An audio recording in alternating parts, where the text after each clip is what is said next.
तुम शीघ्र लौट आओगे। फिर तुम्हें आने में इतना समय क्यों लगा? तुम्हें भूख लग रही होगी ना? आओ आओ चलो, हम अभी तुम्हारे लिए कुछ बनाते हैं। नहीं माँ, मुझे भूख नहीं है। भूख नहीं लगी? किंतु ऐसा कैसे हो सकता है? इतनी देर तुम बाहर थे, वो भी बिना भोजन के। माँ, मुझे भूख लगी अवश्य थी, किंतु मैं जिस गांव में गया था वहां पर मैंने खीर का भरपेट सेवन किया। अत्यंत स्वादिष्ट मिष्ठान है माँ, तभी पिताजी को भी इतनी प्रिय है। और यही नहीं माँ, मैंने उस गांव के निवासियों को ये भी सिखाया कि प्रकृति का ध्यान रखना और प्रकृति का सम्मान करना आवश्यक है, क्योंकि प्रकृति ही तो जननी है, प्रकृति ही तो माता है। केवल मेरी नहीं, समस्त संसार की।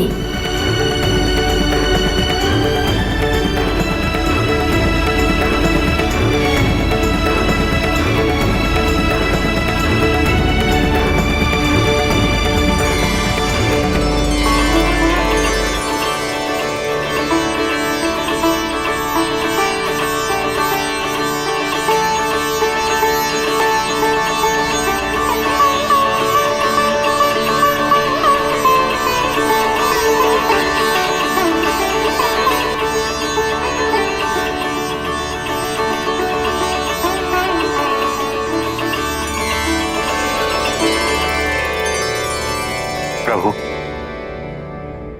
आज हम सभी एक विशेष निवेदन लेकर आपके पास आए। निसंकोच कहिए। प्रभु, गणेश के आगमन के साथ ही शुभता का भी आगमन हो चुका है,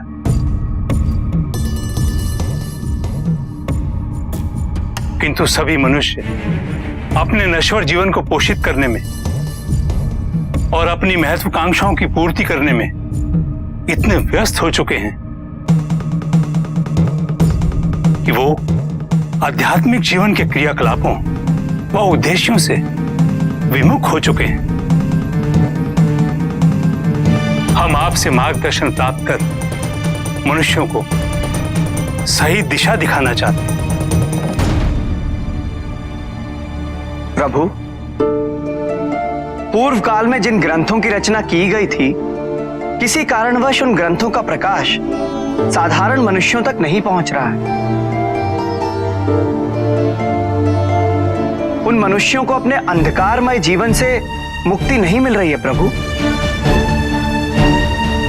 ऋषि कश्यप, आपकी समीक्षा उचित है। हमें इसका उपाय ढूंढना होगा,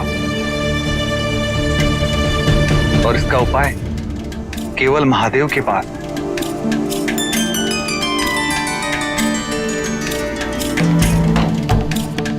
समय के साथ सब कुछ परिवर्तित हो रहा है, क्योंकि हमारी चेतना निरंतर विकसित हो रही है। नए दृष्टिकोण उत्पन्न होते, नए प्रश्न उठ रहे, नई समस्याएं उत्पन्न हो रही।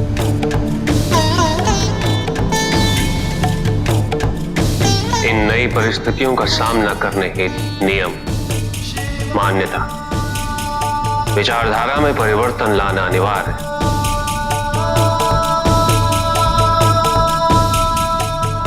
ताकि नए समाज को इसे अपनाने में कठिनाई ना हो। किंतु ध्यान रहे, उन सिद्धांत, उन विचारधाराओं के मूल स्वरूप में कोई परिवर्तन नहीं होना चाहिए। आप सभी कल बरगद के पेड़ के नीचे एकत्रित हो। वहीं विश्व का नित्य ज्ञान चर्चा का केंद्र बनेगा। प्रभु, जनहित में यह सबसे महान कार्य सिद्ध होगा प्रभु।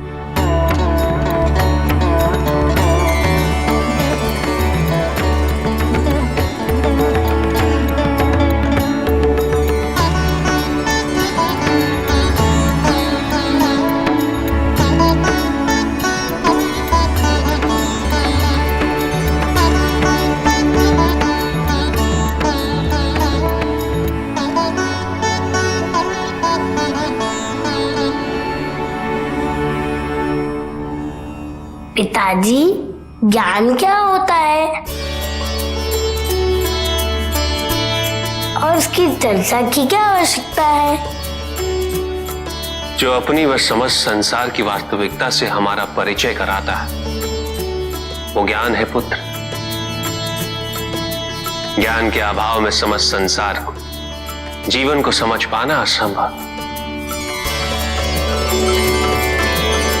कोई भी सही निर्णय लेना असंभव। ज्ञान के बिना की गई घोर तपस्या का फल कल्याणकारी नहीं होता।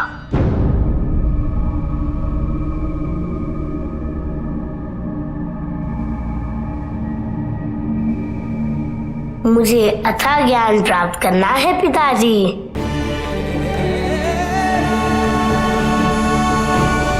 और इसके लिए मैं सदैव तत्पर रहूंगा। आप मेरा भी मार्गदर्शन करेंगे ना?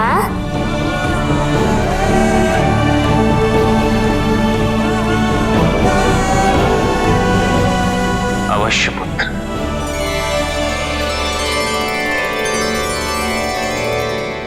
मैं अपने मित्रों के साथ खेलने जाऊं?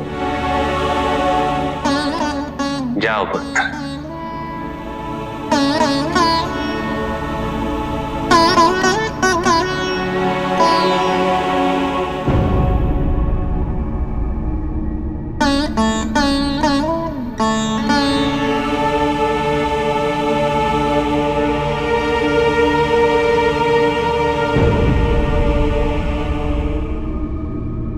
स्वामी, हमें गणेश की शिक्षा की चिंता हो रही है।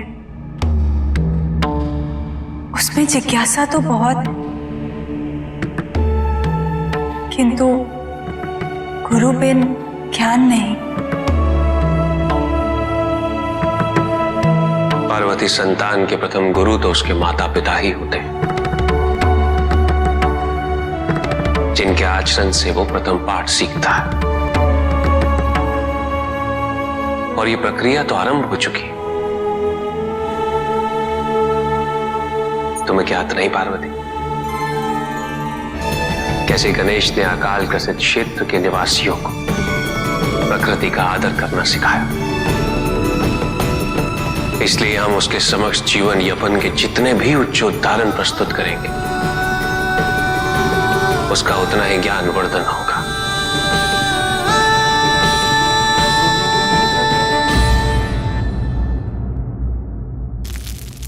ओम पार्वती नमः।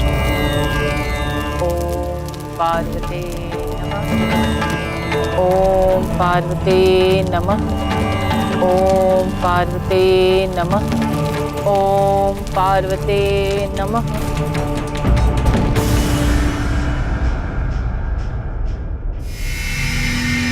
हम फिर से पराजित हो गए। कैसे शक्तिहीन हो गए हैं हम, किसी का भी सामना करने में असमर्थ। ना ही हमारा कोई भय रह गया है अब। यदि समुद्र मंथन के पश्चात हमारे साथ पक्षपात ना हुआ होता तो आज हमारे पास भी अमृत की शक्ति होती। ओम पार्वती नमः। ओम पार्वती नमः। ओम पार्वती नमः। ओम पार्वती नमः। दारू, आपकी पत्नी की तपस्या कब पूर्ण होगी? यहाँ तो हमारा अस्तित्व ही नष्ट होने पे आ गया।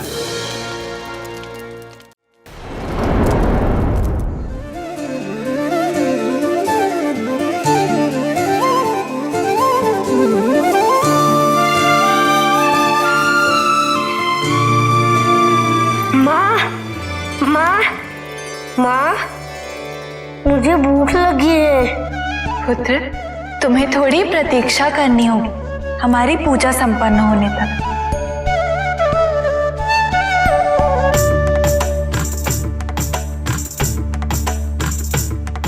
किंतु माँ, पूजा आवश्यक क्यों होती है? पुत्र, पूजा से व्यक्ति को आध्यात्मिक ऊर्जा प्राप्त होती है, मानसिक शांति प्राप्त होती है। पूजा वो मार्ग है जो व्यक्ति को भक्ति और श्रद्धा के मार्ग पर ले जाता है। उसके बिना व्यक्ति दिशाहीन हो जाता है।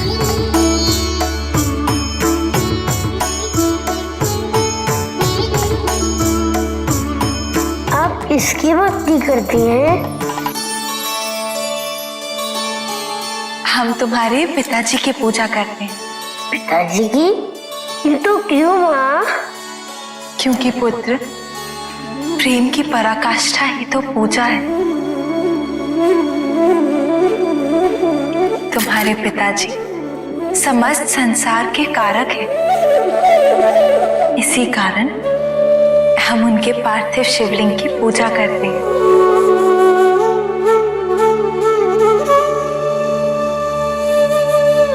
इसका अर्थ क्या ये हुआ, आपको आपकी शक्तियाँ पिताजी की पूजा से प्राप्त हुई हैं? प्रेम तो मैं भी उनसे बहुत करता हूँ माँ। मैं भी पिताजी की पूजा करूंगा। तुम्हारे लिए पूजा करना संभव नहीं होगा। किंतु क्यों माँ? क्योंकि पुत्र, पूजा करने के लिए जीवन में आग्रह और निग्रह का होना अति आवश्यक है। आग्रह अर्थात प्रातः उठकर स्नान करना और निग्रह अर्थात बिना पूजा किए भोजन ग्रहण नहीं करना। और तुम्हारी शुदा तो तुम नियंत्रित कर नहीं पाते। तुम्हें तो जागते ही मोदक चाहिए होते हैं।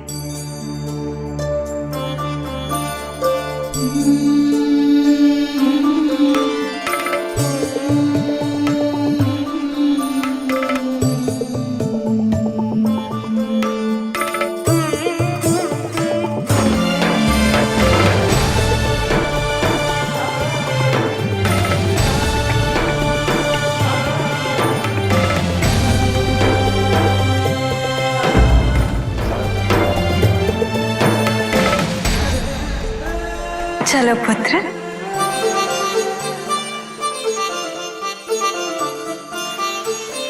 गणेश, कब से ये मोदक आपकी प्रतीक्षा कर रहे हैं,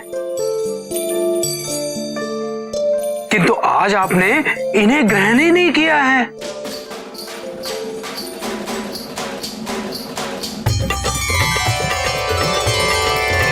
नहीं, अब हम भोजन पूजा संपन्न करके ही ग्रहण करेंगे। पूजा के लिए यह अनिवार्य है ना माँ?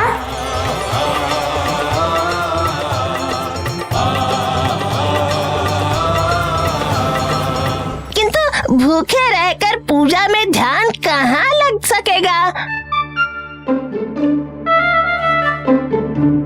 इसीलिए पहले मोदक खा लेते हैं, उसके पश्चात आप पूजा आरंभ करिए। नहीं, केवल मैं ही नहीं, तुम सब भी बिना भोजन किए पूजा में सम्मिलित होगे। चलो सब सरोवर में चलते हैं। पूजा से पूर्व स्नान भी तो करना है। पूजा वो विधि है जिसके द्वारा हम अपनी ऊर्जा को एकत्रित कर ब्रह्मांड की महाऊर्जा से जोड़ते हैं। ब्रह्मांड की महाऊर्जा से जुटने के पश्चात ही एकाग्रता आती है। एकाग्रता हमारे लिए ज्ञान के द्वार खोलते हैं। ज्ञान हमें शरीर, और भौतिक संसार की निरर्थकता समझाकर हमें व्यष्टि से समष्टि की ओर ले जाता।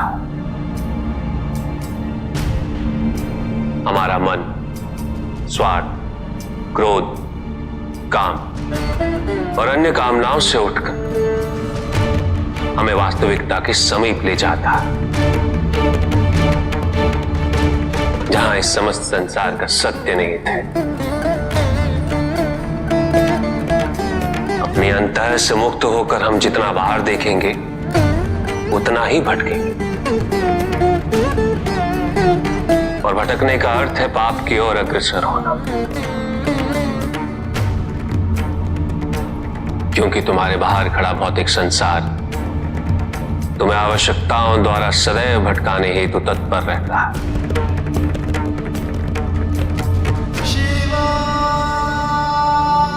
वो तुम्हारे सामने आवश्यकताएं पैदा करता चला जाएगा और तुम उन आवश्यकताओं की पूर्ति करने हेतु उचित और अनुचित को भूलकर कब पाप कर्मों में लिप्त हो जाओगे तुम्हें पता ही नहीं चलेगा। इसलिए केवल ज्ञान ही व्यक्ति का और समाज का हित कर सकता, किंतु यह तभी संभव है जब इसे निष्काम भावना से प्राप्त किया जा सके।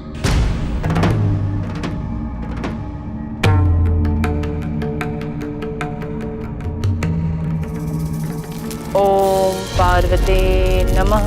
देखो उसे, उसकी एकाग्रता, उसका बलिदान। क्या मुझे कष्ट नहीं होता उसे ऐसे देखकर? किंतु मैं जानता हूं कि वो जो कर रही है असुरों के भले के लिए है। विलंब है, किंतु मुझे उसकी सफलता पर तनिक भी संदेह नहीं। माता पार्वती अवश्य प्रकट होगी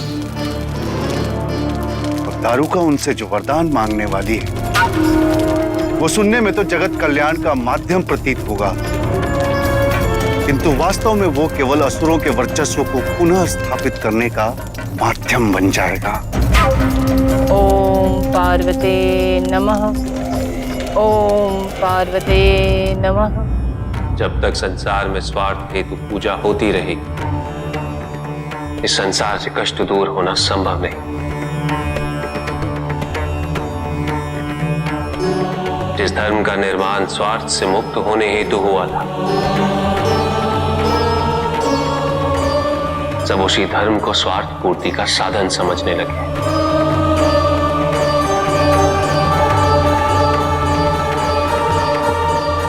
यह अत्यंत चिंता का विषय है।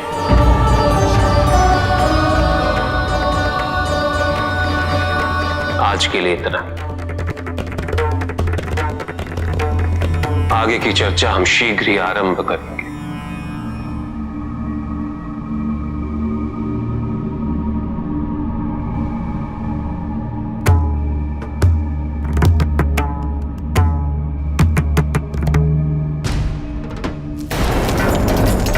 ओम पार्वते नमः। ओम पार्वते नमः। ओम पार्वते नमः। ओम पार्वते नमः। ओम पार्वते नमः। ओम पार्वते नमः। ओम पार्वते नमः। ओम पार्वते नमः। ये कौन हमें पुकार रहा है?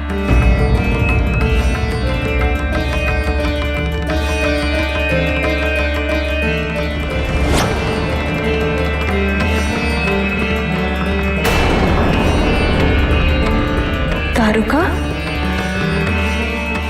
ये तो दारुका है।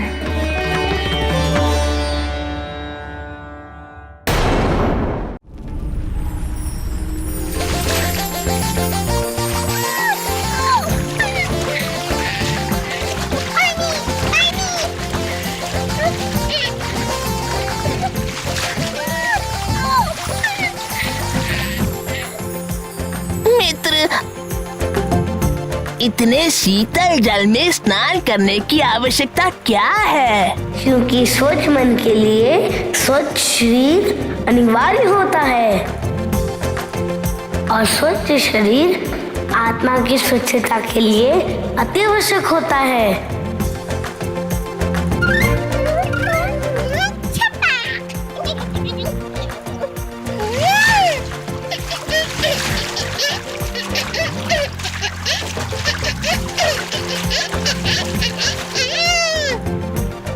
ये तो अत्यंत सुंदर अनुभव है। अब हम प्रतिदिन स्नान करके आपके साथ पूजा पूरी करेंगे।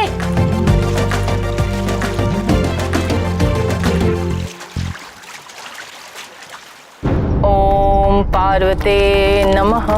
ओम पार्वते नमः। ओम पार्वते नमः। ओम पार्वते नमः। ओम पार्वते नमः। ओम पार्वते नमः। ओम पार्वते नमः। ओम पार्वते।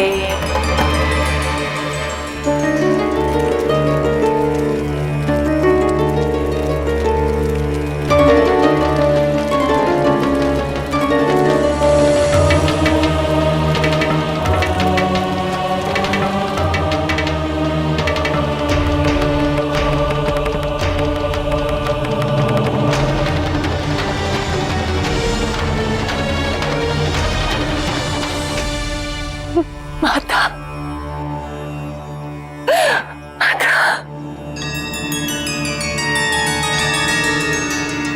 तुमने इतने कष्ट, इतनी पीड़ा सहकर हमारी तपस्या की है। निसंदेह तुम्हें किसी वरदान की आवश्यकता होगी।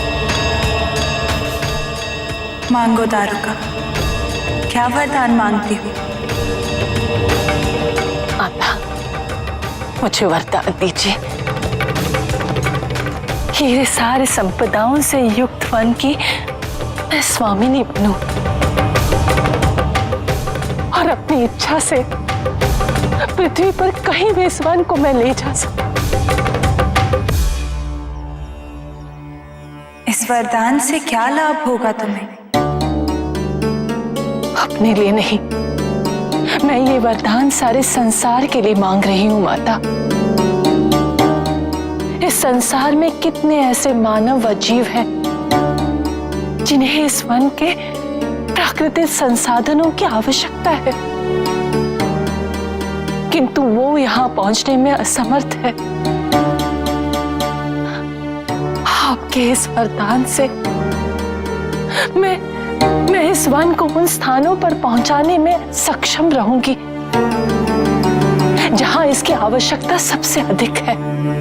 इस प्रकार से मैं सबको कर्मठ बनने हेतु प्रेरित करूंगी मां। अपने इस उदाहरण से मैं ये सिद्ध करूंगी कि यदि व्यक्ति चाहे तो वो अपने परिश्रम से क्या कुछ नहीं प्राप्त कर सकता। संसार से आलस्य दूर हो जाएगा। सब कर्म का महत्व समझेंगे, अपने जीवन का महत्व समझेंगे मां। तथास्तु। आज से ये वन दारुका वन के नाम से जाना जाएगा। जय हो माता।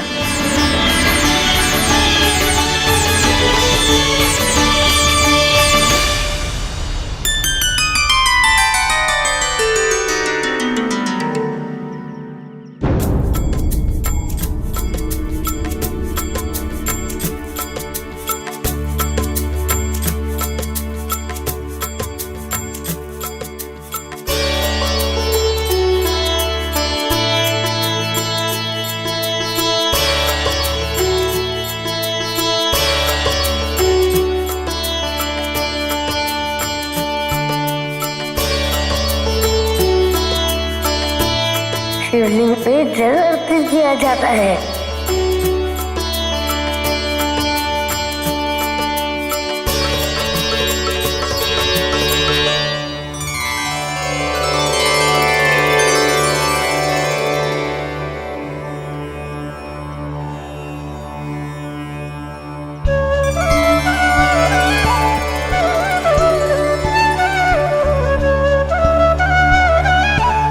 किंतु पिताजी को प्रसन्न करने के लिए सबसे महत्वपूर्ण है श्रद्धा। यदि श्रद्धा सच्ची है तो पिताजी मात्र उनका स्मरण करने से ही प्रसन्न हो जाते हैं, उन्हें और कुछ नहीं चाहिए। किंतु जहाँ श्रद्धा नहीं है, समर्पण नहीं है, वहाँ विधि मात्र आडंबर बन के रह जाती है।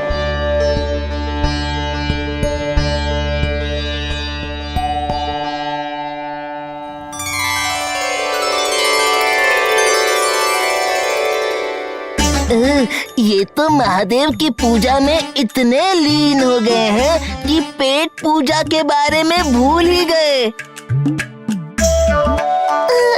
अपनी भी और हमारी भी। ओ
असुर दारुक की पत्नी दारुका हमारी तपस्या कर रही थी।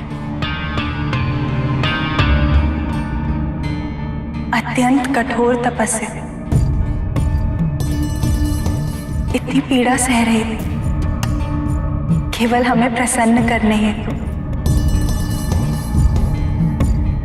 हमने उसे दर्शन दिया और वरदान भी।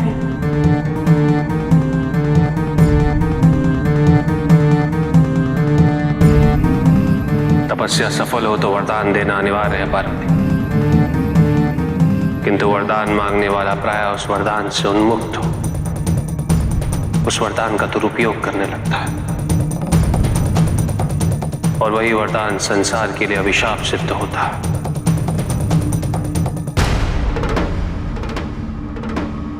किंतु दारुका असुर पत्नी होते हुए भी निश्चल है और उसके वरदान से उसे कोई निजी लाभ नहीं होगा।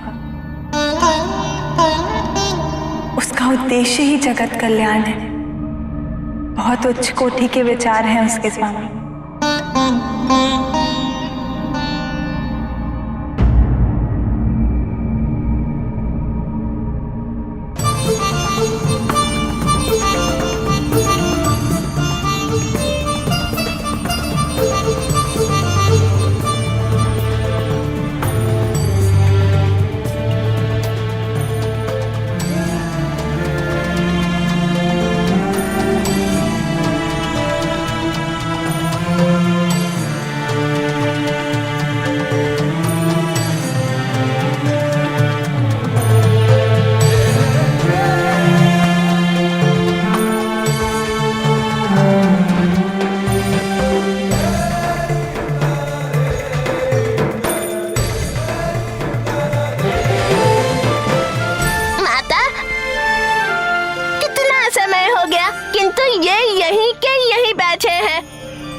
कुछ भी आहार नहीं लिया है, अवश्य भूख से ग्रस्त होंगे। और स्वस्थ रहने के लिए भोजन तो अनिवार्य है ना?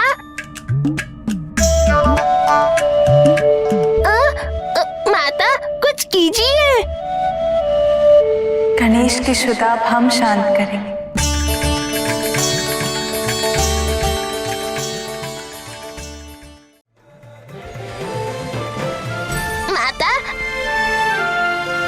समय हो गया, किंतु ये यहीं के यहीं बैठे हैं। आज भी आहार नहीं लिया है, अवश्य भूख से ग्रस्त होंगे। और स्वस्थ रहने के लिए भोजन तो अनिवार्य है ना?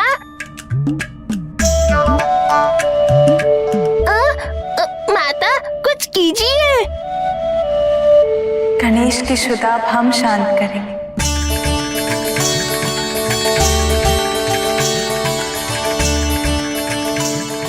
पुत्र,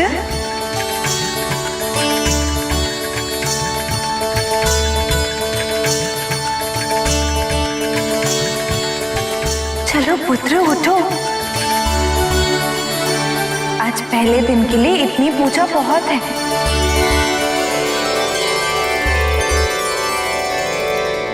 तुमने कब से कुछ भी ग्रहण नहीं किया है, तुम्हें भूख लग रही होगी ना?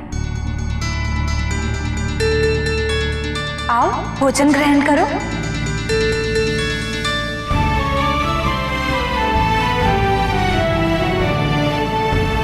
आप दोनों मेरी पूजा से प्रसन्न हुए?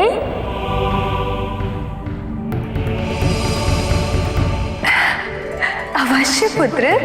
तो पिताजी मुझे वरदान दीजिए।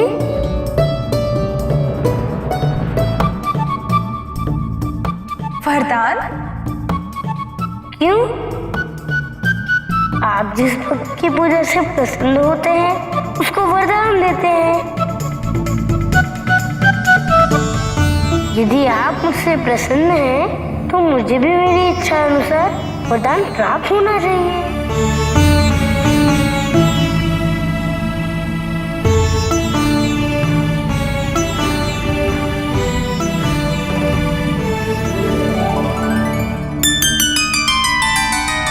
पूजा व तपस्या की सफलता इससे नहीं आंकी जाती पुत्र कि वरदान प्राप्त हुआ या नहीं।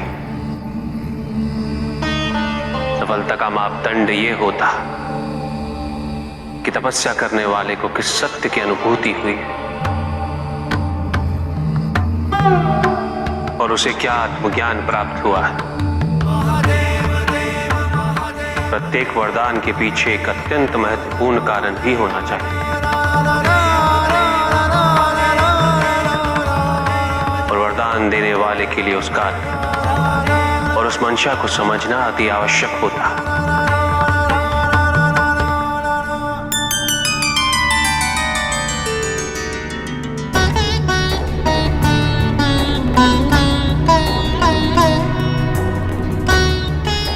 मुझे तुम्हारे जीवन में ऐसा कोई अभाव नहीं दिख रहा है पुत्र जिसकी पूर्ति हेतु तुम्हें किसी वरदान की आवश्यकता। अपितु हम दोनों तुम्हारी पूजा से प्रसन्न व संतुष्ट। अब भोजन ग्रहण कर लो। नहीं, जब तक मुझे वरदान प्राप्त नहीं हो जाता मैं भोजन नहीं करूंगा।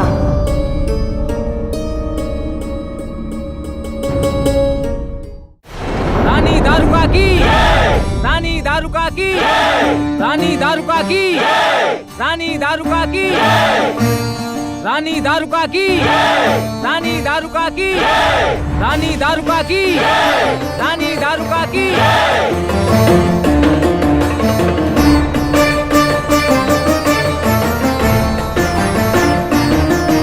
वरदान तो प्राप्त हो गया, किंतु अब तुम्हारी योजना क्या है दारुका?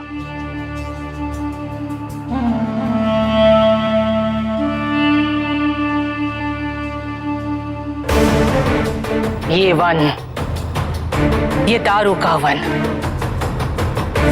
जिसमें संसार को पोषित व विकसित करने के सारे संसाधन पाए जाते हैं, मैं इसे उठाकर समुद्र ले जाऊंगी। किंतु इससे हमें क्या लाभ होगा?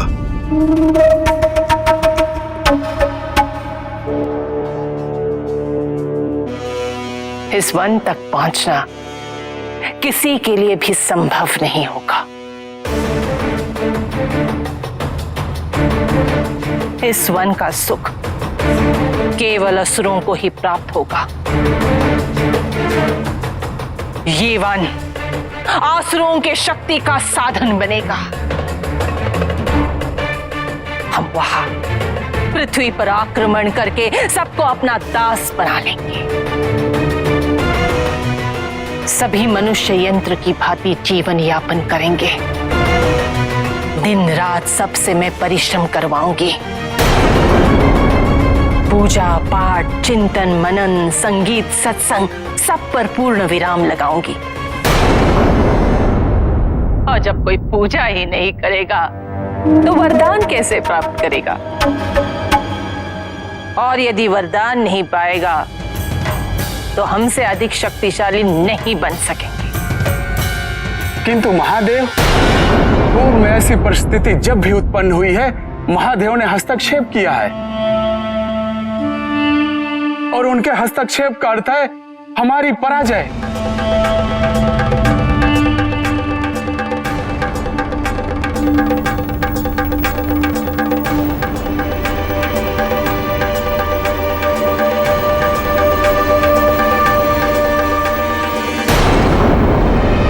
मत भूलो कि ये वरदान स्वयं माता पार्वती ने दिया है मुझे।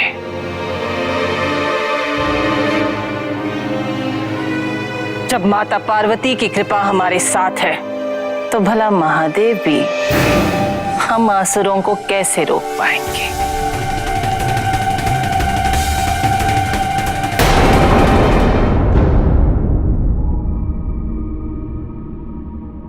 दे दीजिए ना स्वामी, जो भी वरदान मांग रहा है,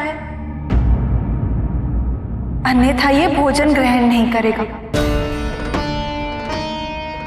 और इतने लंबे समय से इसने कुछ भी नहीं ग्रहण किया है। यदि ऐसा हुआ तो ये दुर्बल हो जाएगा।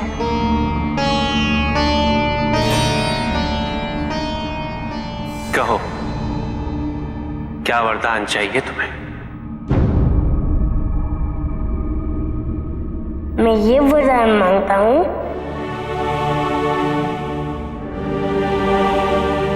कि मेरे माता पिता सदैव ऐसे आनंद में रहें।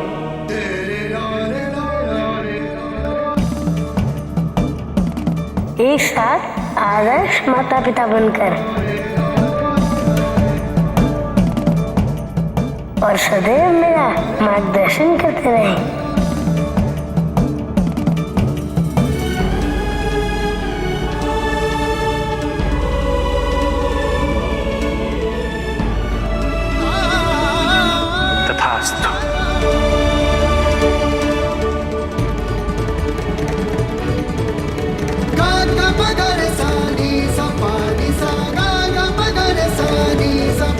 यदि सभी भक्तों के विचार तुम्हारे विचारों की भांति पवित्र होते और उनकी इच्छाओं में तुम्हारे ये निस्वार्थ भाव इसी प्रकार निहित होता तो इस संसार में आदि समस्याएं उत्पन्न ही नहीं होती।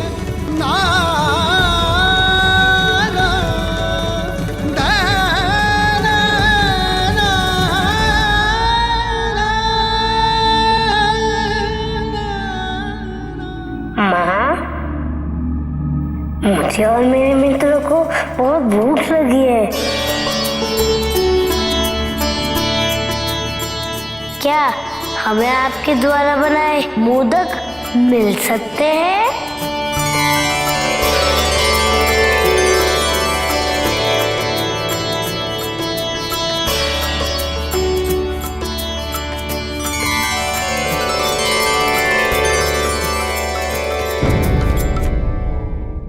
दारुकावन, माता पार्वती के वरदान से अब मैं तुम्हारी स्वामिनी बन गई।